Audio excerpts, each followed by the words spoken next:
नमस्कार साथियों, स्वागत है सभी का केडी ऑनलाइन क्लासेज के यूट्यूब चैनल पर।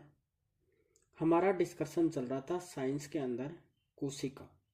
उसी वीडियो को कंटिन्यू रखते हुए आज हम बात करेंगे डीएनए। डीएनए तो डीएनए का पूरा नाम क्या होता है? Deoxy ribose nucleic acid.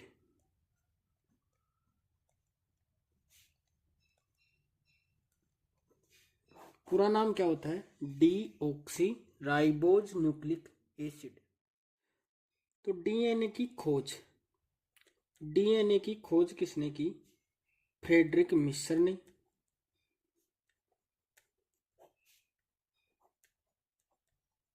किसने की? फ्रेडरिक मिशर ने। डीएनए की संरचना तो इसकी संरचना की जानकारी दी वाटसन व क्रिक ने। वाटसन एंड क्रिक ने किसने दी? वाटसन एंड क्रिक ने 1953 में। कब दी? 1953 के अंदर। और बताया कि डीएनए द्विकुंडलित संरचना है। द्विकुंडलित संरचना यानी डबल हेलिक्स मॉडल के बारे में बताया। डीएनए के डबल हेलिक्स मॉडल की जानकारी किसने दी? वाटसन और क्रिक ने। और डीएनए शब्द किसने दिया? तो डीएनए शब्द दिया किसने? जैक्रिस ने। किसने दिया? जैक्रिस ने। डीएनए का पूरा नाम डीऑक्सी राइबोज न्यूक्लिक एसिड। खोज की फ्रेडरिक मिशर ने। संरचना के बारे में बताया वाटसन और क्रिक ने। कब बताया? 1953 के अंदर कि डीएनए एक कुंडलित संरचना है, द्विकुंडलित संरचना है या डबल हेलिक्स मॉडल के बारे में किसने बताया? वाटसन क्रिक ने। डीएनए शब्द किसने दिया? जैक्रिस ने। और डीएनए के अंदर 4 नाइट्रोजनी क्षारक पाए जाते हैं। तो नाइट्रोजन क्षारक कौन कौन से हैं? नाइट्रोजनी क्षारक। तो डीएनए के जो अंदर जो नाइट्रोजनी क्षारक पाए जाते हैं वो है TCAG। टी से थायमिन,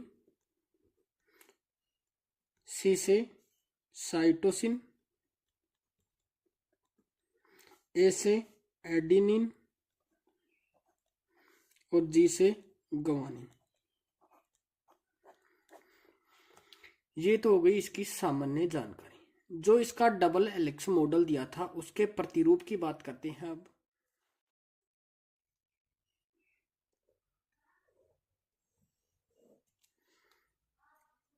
तो जो डबल हेलिक्स मॉडल था डीएनए की संरचना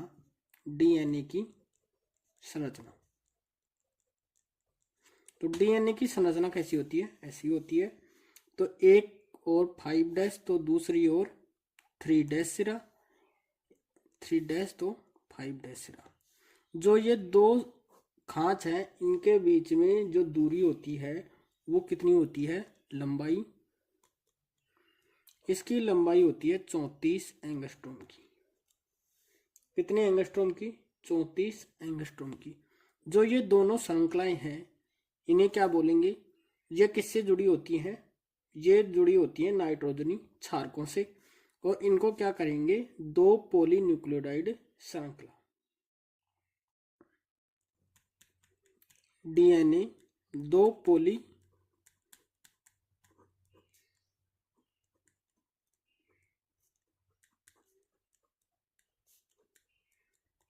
श्रृंखला का बना होता है।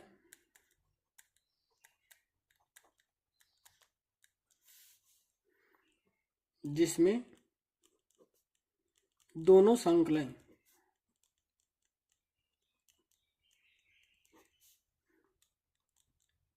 आपस में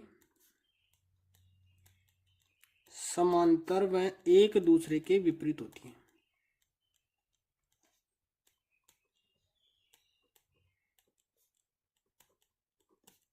एक दूसरे के विपरीत होती हैं।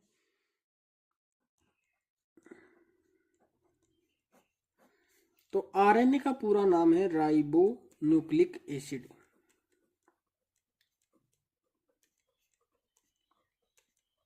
Ribo nucleic acid.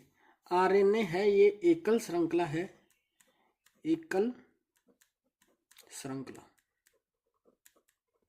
डीएनए में तो 2 श्रृंखला पाई जाती हैं, आरएनए के अंदर एक श्रृंखला पाई जाती है। और इसके अंदर जो नाइट्रोजन क्षार होते हैं वो भी कितने होते हैं? 4 नाइट्रोजनी क्षार। इनकी संख्या कितनी होती है? 4।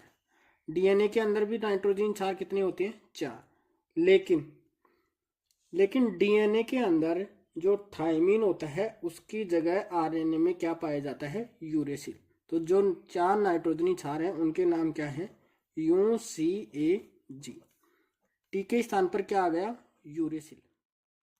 यूरेसिल। सी से साइटोसिन, ए से एडिनिन, जी से ग्वानिन। तो नोट लगाकर याद रखना कि डीएनए में थायमीन के जगह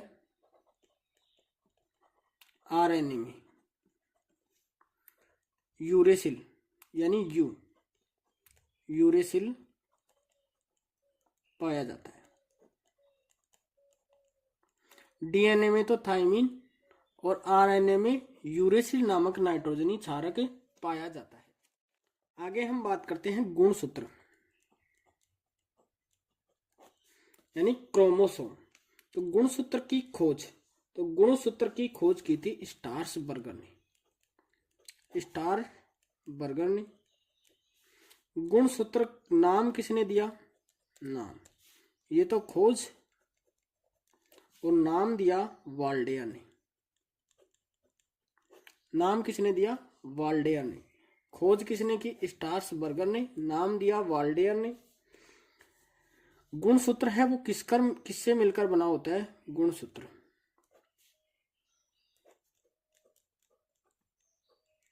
गुणसूत्र बना होता है DNA plus RNA plus stone protein का। किससे मिलकर बना होता है गुणसूत्र? डीएनए, आरएनए और स्टोन प्रोटीन का। मनुष्य के अंदर गुणसूत्रों की संख्या कितनी होती है? 46 यानी 23 जोड़ी। मनुष्य में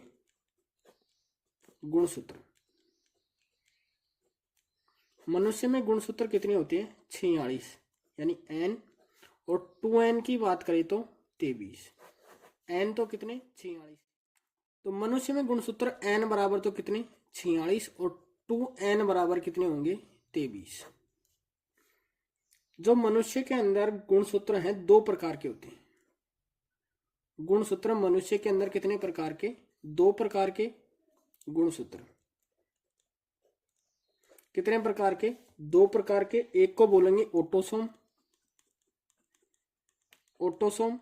ऑटोसोम की संख्या होती है 44 या 22 जोड़ी।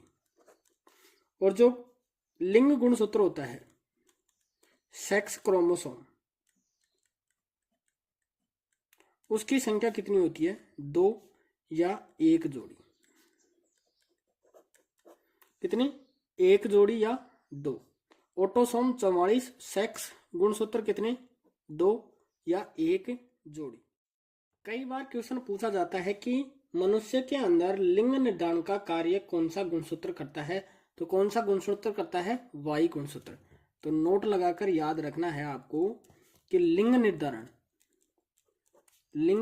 निर्धारण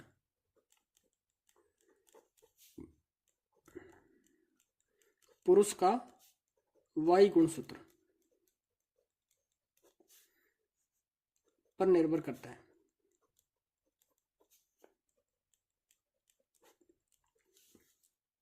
पुरुष के अंदर 22 प्लस XY गुणसूत्र पाया जाता है, और महिला में 22 प्लस XX गुणसूत्र। अब हम बात करेंगे पादप कोशिका और जंतु कोशिका में अंतर। जंतु कोशिका में अंतर। तो सबसे पहले हम बात करें कोशिका भित्ति। कोशिका भित्ति, तो पादप कोशिका के अंदर कोशिका भित्ति उपस्थित होती है, जंतु कोशिका में अनुपस्थित। केंद्रक, केंद्रक की बात करें तो केंद्रक पादप कोशिका में कोशिका झिल्ली के पास, कोशिका झिल्ली के पास पाया जाता है, जबकि जंतु कोशिका के अंदर कोशिका के बीच में, कोशिका के बीच में उपस्थित होता है। केंद्रक पादप कोशिका में तो कोशिका झिल्ली होती है उसके पास में, जबकि जंतु कोशिका के अंदर कोशिका के बीच में पाया जाता है। रिक्तिका, तो पादप कोशिका में रिक्तिका बड़ी व विकसित होती है, जबकि जंतु कोशिका में छोटी व अनुपस्थित।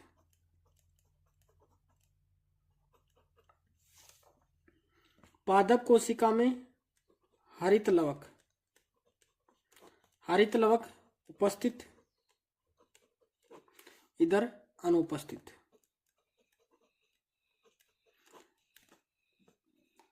तारककाय, जंतु पादप कोशिका में अनुपस्थित, जंतु कोशिका में उपस्थित। पादप कोशिका के अंदर जो भोजन होता है उसका संचय किस प्रकार होता है? पादप कोशिका में भोजन, भोजन का संचय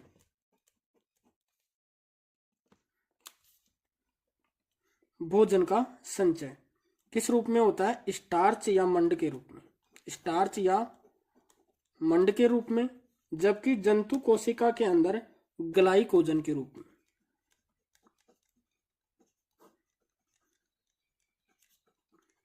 ये हो गया पादप कोशिका और जंतु कोशिका में अंतर।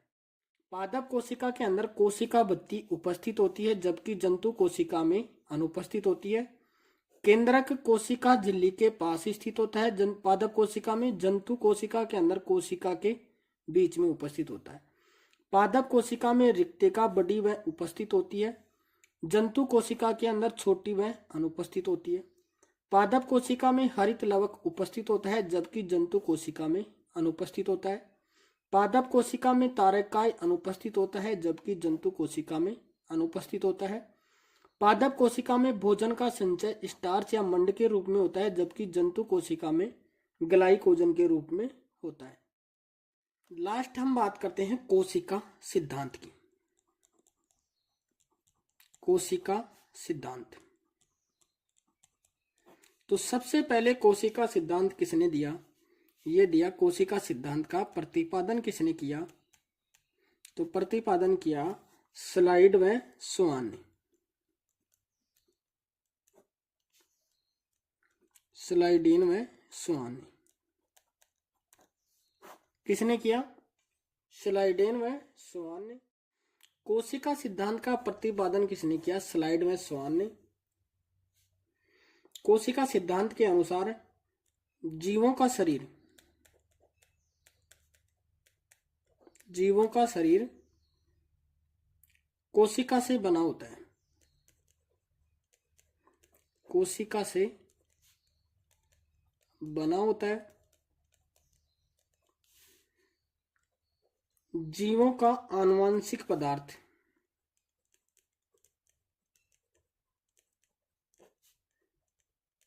यानी जीन कोशिका में पाया जाता है, आनुवंशिक पदार्थ कोशिका में पाया जाता है। और लास्ट है कि जीवों के शरीर की आधारभूत इकाई क्या है? कोशिका। जीवों के शरीर की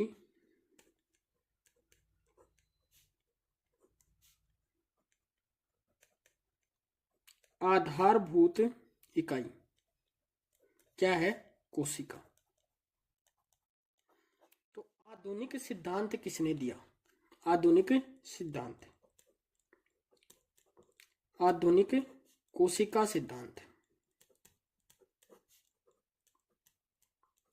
ये दिया रुडोल्फ विर्चोव ने, रुडोल्फ विर्चोव। आधुनिक सिद्धांत किसने दिया? रुडोल्फ विर्चोव ने। इन्होंने सिद्धांत दिया नई कोशिका का निर्माण पूर्ववर्ती कोशिका से होता है। क्या कहा? नई कोशिका का निर्माण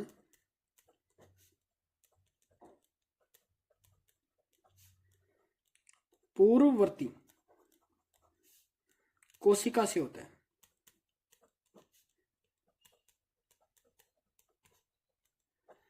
ये आधुनिक सिद्धांत की बात थी।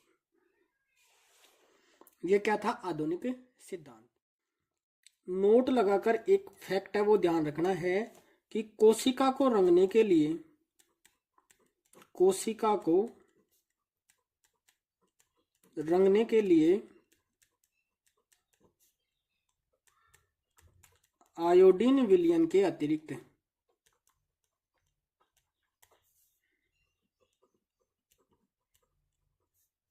सेफ्रानिन या मैथिल ब्लू, मैथिलिन ब्लू विलयन का प्रयोग करते हैं।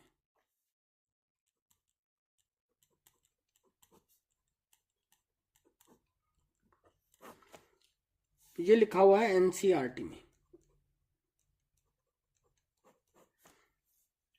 कि कोशिका को रंगने के लिए आयोडीन विलयन के अतिरिक्त सेफ्रानिन या मैथिलिन ब्लू का विलयन उपयोग में लेते हैं। इसी के साथ हमारा कोशिका वाला टॉपिक कंप्लीट होता है। नेक्स्ट वीडियो के अंदर हम बात करेंगे शरीर के तंत्रों की।